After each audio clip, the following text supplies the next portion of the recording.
Well, I'm on the farm today and got the Massey, my original Massey Model 50, Massey Ferguson Model 50, and my combination rake tedder, the Vermeer TR90, and I got the cages on it. I'm going to carry them over there. We're going to be tedding out a little bit of hay where I cut with the Farmall, and so instead of carrying these things over, I just figured I'd leave them on here and haul them over. And this is a right clever machine, this Vermeer. It's really a Lely 300 Combi, and Vermeer and Lely had a deal going and they brought them into this country. But one of the neat things about it is if you angle it like that, it narrows up the width so you can go through gates. So that's where I got it into transport. So I'll come back.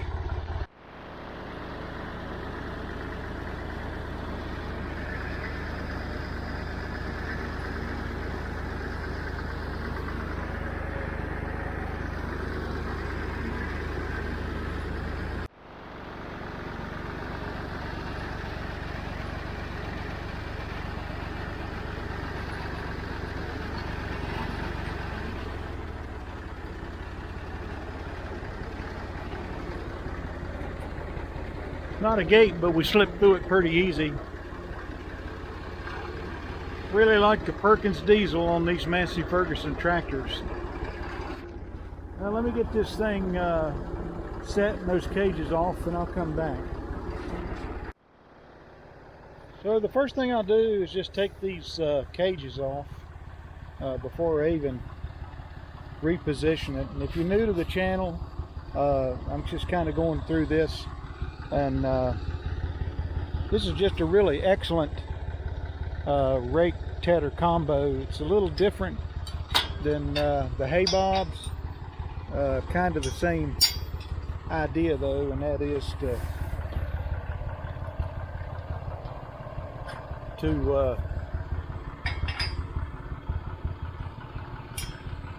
have one machine to do the raking and the tedding. And what these arms do, they hold these cages at a set distance, and you can set them in close or far apart. And then grab that guy right there, and this thing comes out. And then what I'll do here is I'll just set it over here in the grass out of the way. There's the Farmall and the Heston 1110.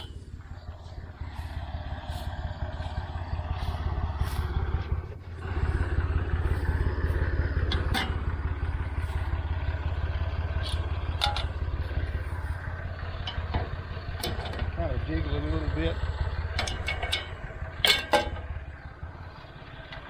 Put the pin back in.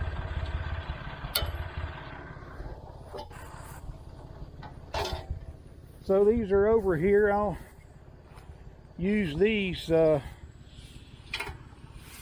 rake up the hay. And then the next thing I'll do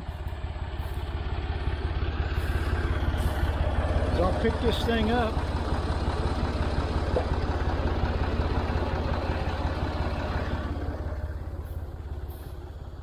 and need to put it in the working position. Now, on the Vermeer TR90, the Lely 300 Combi, you can work with the thing locked in straight, or you can unpin it so that it can turn just like it's shown right here, just like I got it right here in transport. And you can only make right-handed turns with this thing, and I prefer to do that. And you know, would it be nice to make left-handed turns? Of course, but that's just not the way it's designed. But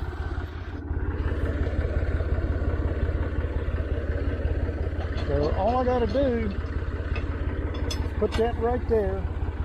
Actually, I don't even have to do that, because this bolt right here serves as the interference. It'll bump up against that, and that'll be the limit of my travel. Hold on. So that bolt becomes the limit of my travel. And so if I come over here and just pull this thing around, that would be, you know, like I'm going in a straight line. And then I can make right turns off that. So there's another thing I have to do when I go from Rake, from tether to Rake, is I'm gonna spare you the agony of doing all of these. This tether has tether rake has 8 arms on it. My old New Holland Coon 2-basket rake had 6. Most of these tethers have 6 tines on them. The Crone has 7, but this one has 8. And what you do, these hook tines, you move those from that position to this position, and that throws the hay. That just a little bit of movement throws the hay. That little bit of movement throws the hay out further. And when it's in the retracted position, it doesn't throw it quite as far and wide, and it gathers up in the cages pretty good. So let me get this thing converted and I'll come back. All right, so I got all the tether tines pulled out, and I use this crescent wrench. You can really use your finger on these things. They're not that stiff, but I just find it easier just to lightly push down with a crescent wrench on that tab, and that kind of delivers the mail for me. But yeah, you just move them a little bit, and you know, it works like a champ. Now let me let it down.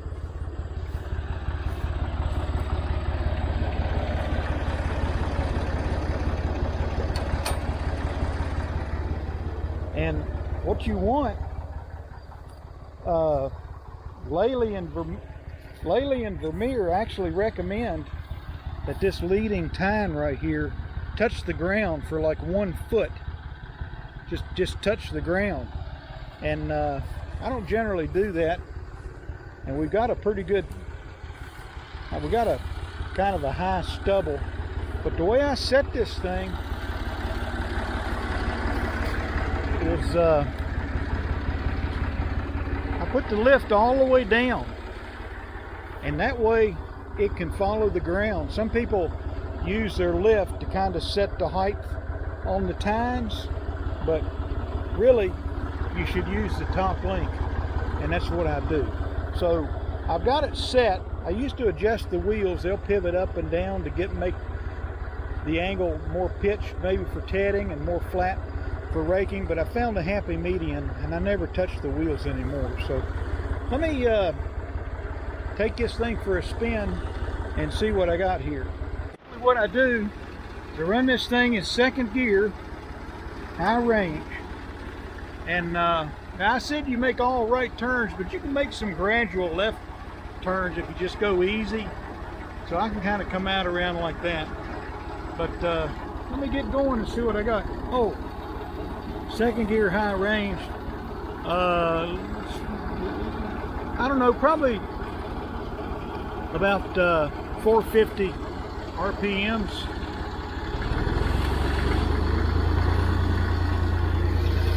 There we go.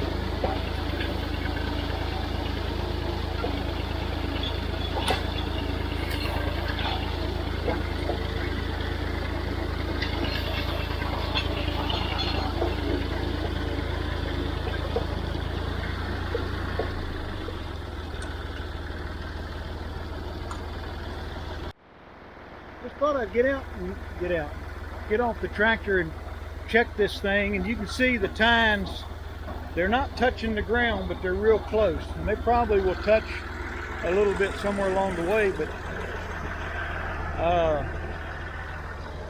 There's a lot of greens. This really needed to be tedded because when I mowed it, I made it windrow as much as possible, and I did that because I was fearful of rain, and also wanted to keep the grass out of the inner shoe on the mower conditioner. So, but you can see this stuff is right green yet, and but I'm hopeful that I only have to ted it one time. And let me just keep going, and I'll come back from time to time.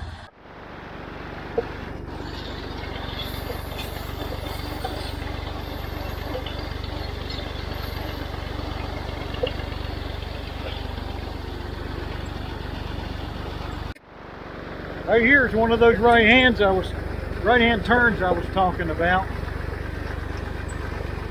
I try to glean the hay out of this little spot going down through here.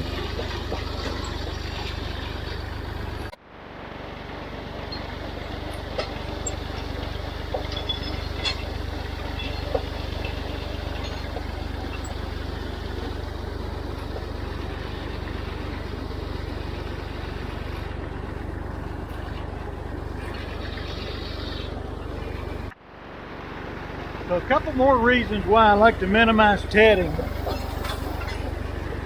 is, you know, we have grass here. We don't have legumes, so we're not so worried about knocking the leaves off.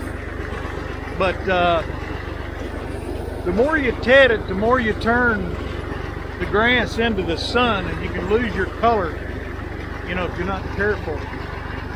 And so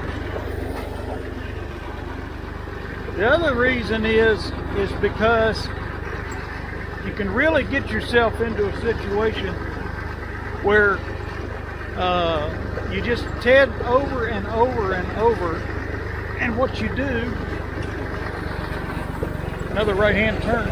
Now what you do is you fool around and lose a lot of grass into the stubble, particularly if it's a light second cutting.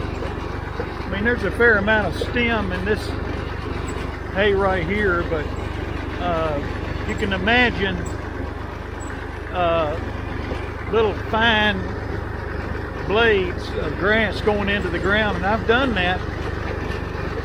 Had everything sitting up on top of the ground nicely, and then fool around and ted too many times, it's like I lose a lot of hay. So the beauty of this TR90 is when you rake with it, you're essentially tedding the hay at the same time you're raking. So it saves a pass across the field, you know, and beating the crap out of your hay.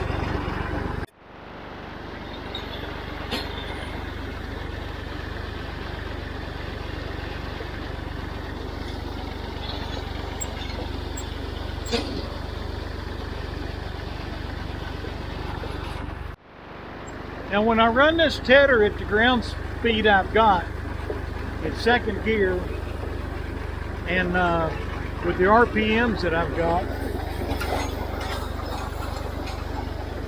what that does is it loads the tedder. So if you go too slow,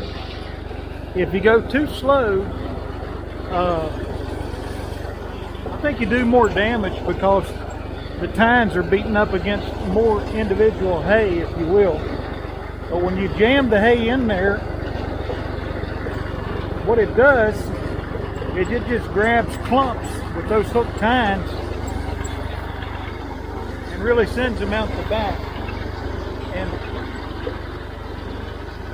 I looked up online, or I looked up in my owner's manual, and we're well within the limits of the speed, the ground speed that you can run with this rake tedder. But you can see where I haven't tedded, and then you can see where I have. So it does a nice job, I think, spreading it out. And would I like to have a 4-basket tedder? Absolutely. Is it something I could afford? I could buy one, but you know, I got this rake and tedder for the price of a rake or a tedder, and I'm pretty happy with it.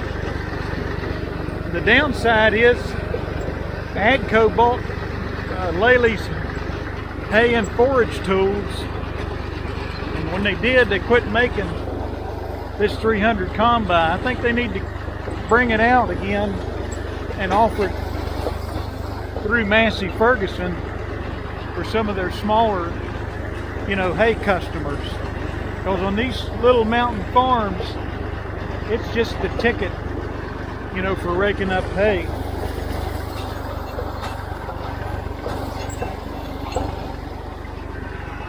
I'll come back.